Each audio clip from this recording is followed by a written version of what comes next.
ఇది yesterday video. Vontimitta Kodandarama Swamy టెంపుల్కి వెళ్ళారు. అంటే నేను వెళ్ళలేదనమాట, మా రాజేష్ వాళ్ళు వెళ్ళారు. ఎందుకంటే 2 days బ్యాక్ నేను అమ్మ వాళ్ళ ఊరికి వచ్చాను.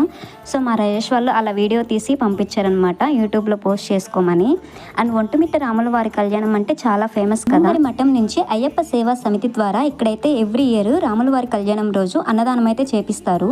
పాసిబుల్ ఉంటే ఆ వీడియో కూడా నెక్స్ట్ పోస్ట్ చేస్తాను. అసలు ఈ టెంపుల్ స్పెషాలిటీ ఏంటంటే, యాక్చువల్గా ఏ రాముల వారి టెంపుల్లో అయినా సరే కంపల్సరీగా రాముల వారి పాదాల వద్ద ఆంజనేయ స్వామి అయితే ఉంటారు కదా. బట్ ఇక్కడ ఇంత పెద్ద టెంపుల్ అయినా సరే ఎక్కడ కూడా ఆంజనేయ స్వామి విగ్రహం అనేది ప్రతిష్ఠించలేదు.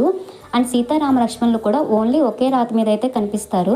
కాబట్టి ఇక్కడున్న టెంపుల్కి ఒంటిమిట్ట కోదండరామస్వామి టెంపుల్ అని నేమ్ వచ్చిందని చెప్తారు. అండ్ రాజేష్ వాళ్ళు మార్నింగ్ 8:30కి వెళ్ళారు. క్రౌడ్ కూడా అంత లేదు, మార్నింగ్ కదా, సో దర్శనం కూడా బాగా అయిందని చెప్పారు. అండ్ ఈవినింగ్ కళ్యాణం చూసుకొని రిటర్న్ అయితే ఇంటికి వచ్చారనమాట. ఇంకా మన ఛానల్ని ఎవరైనా సబ్స్క్రైబ్ చేసుకోకపోతే త్వరగా సబ్స్క్రైబ్ చేసుకోండి. అంతే వీడియో. Bye bye.